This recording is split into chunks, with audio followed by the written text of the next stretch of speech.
எல்லாருக்கும் வணக்கம். குழந்தைகளுக்கு நல்ல பழக்க வழக்கங்களை சொல்லி கொடுக்கறதுல பெற்றோருடைய ஒரு முக்கியமான கடமை. அதை ரொம்ப சிம்பிளாக பண்ணணும்.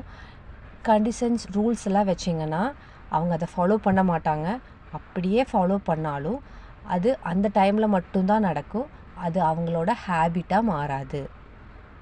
குழந்தைகளுக்கு நல்ல ஹேபிட்ஸ் கொண்டு வரணும்னா பேரண்ட்ஸ் கிட்ட முக்கியமாக 3 விஷயம் இருக்கணும். ஃபர்ஸ்ட் பொறுமை, செகண்ட் அவங்க என்ன சொல்கிறாங்கிறத நம்ம லிசன் பண்ணணும், தேர்ட் ஒன் டைம் ஸ்பெண்ட் பண்ணணும். இந்த 3 விஷயம் பேரண்ட்ஸ் கிட்ட கரெக்டாக இருந்தாலே போதும். அதை பார்த்து வளர்கிற குழந்தைங்க எந்த ஒரு விஷயத்துலேயும் நிதானமாகவும் கரெக்டாகவும் முடிவெடுப்பாங்க. உங்கள் குழந்தைக்கு ஒரு நல்ல விஷயத்த சொல்லி கொடுக்க போகிறீங்க அப்படின்னா நீங்கள் அந்த விஷயத்தில் கரெக்டாக இருக்கீங்களான்னு பாருங்கள். ஃபார் எக்ஸாம்பிள், குளிச்சுட்டு வந்ததோ ஈர டவலை நீங்கள் பெட் மேலே போகிற பழக்கம் உங்களுக்கு இருந்துச்சுன்னா அதை பார்த்து வளர்கிற குழந்தையும் அதே மாதிரி தான் பண்ணுவாங்க. அந்த டவலை காய போட்டு வரீங்க அப்படின்னா அதை பார்க்குற குழந்தை சரி ஓகே நம்மளும் குளிச்சு முடிச்சதும் டவலை காய போடணும் அப்படிங்கிறத பழகிக்குவாங்க. எந்த ஒரு விஷயத்தையும் நீங்கள் கரெக்டாக பண்ணிங்கன்னா அந்த குழந்தையும் கரெக்டாக பண்ணும். குழந்தைகளுக்கு நல்ல ஹேபிட்ஸ் கொண்டு வர ஒரு 5 சிம்பிளான டிப்ஸ் பார்க்கலாம். ஃபர்ஸ்ட் ஒன், குழந்தைங்க பண்ணுற எதையுமே குறையாக சொல்லாதீங்க.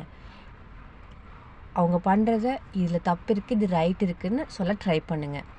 Second one, rules and conditions போடவே போடாதீங்க. அது எங்கேயுமே ஒர்க் அவுட் ஆகாது குழந்தைகிட்ட. தேர்ட் ஒன், அவங்கள கம்பேர் பண்ணாதீங்க யார் கூடயும். ஈவன் உங்கள் வீட்லேயே 2 குழந்தைங்க இருக்காங்கன்னா ஒவ்வொருத்தரும் ஒவ்வொரு மாதிரி தான் இருப்பாங்க. அவங்களுக்கு கிடைக்கிற ஃபுட்டு, எஜுகேஷன் எல்லாமே சேமாக இருந்தாலும் கூட அவங்களோட ஹேபிட்ஸ் வேறு மாதிரி தான் இருக்கும். ஸோ அவங்க எல்லாத்தையும் கம்பேர் பண்ணாதீங்க. ஃபோர்த் ஒன், ஆரம்பத்திலிருந்தே உங்களோட ரியலான சுச்சுவேஷனை அவங்களுக்கு சொல்லி கொடுங்க. சப்போஸ் உங்கள் குழந்தை ஒரு டாய் கேட்குறாங்க அப்படின்னா உங்களுக்கு அதை இப்போ வாங்கி கொடுக்க முடியும் அப்படின்னா வாங்கி கொடுங்க. இல்லை இப்போ என்னால் அதை வாங்கி கொடுக்க முடியாது அப்படின்னா அதை சொல்லி புரிய வைங்க. இன்னொரு நாள் நான் வாங்கி தரேன் அப்படின்னு சொல்லி. ஃபிஃப்த்து ஒன், எதுக்காகவும் குழந்தைய திட்டாதீங்க, பனிஷ் பண்ணாதீங்க.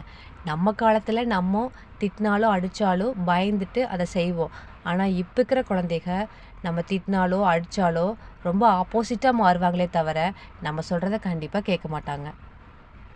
டெய்லியும் ஒரு 1 ஹவராவது உங்கள் குழந்தை கூட டைம் ஸ்பெண்ட் பண்ணுங்கள்.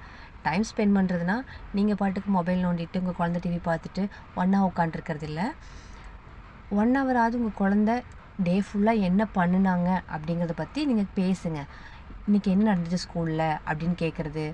அவங்க சொல்லுவாங்கள்ல, இன்றைக்கி இப்படிலாம் நடந்துச்சுங்கம்மா, இன்றைக்கி ஏதாவது சண்டை போட்டிருப்பாங்க, இல்லை ஏதாவது ஹாப்பி மூமெண்ட்ஸ் இருந்திருக்கும், சேட் மூமெண்ட்ஸ் இருந்திருக்கும்.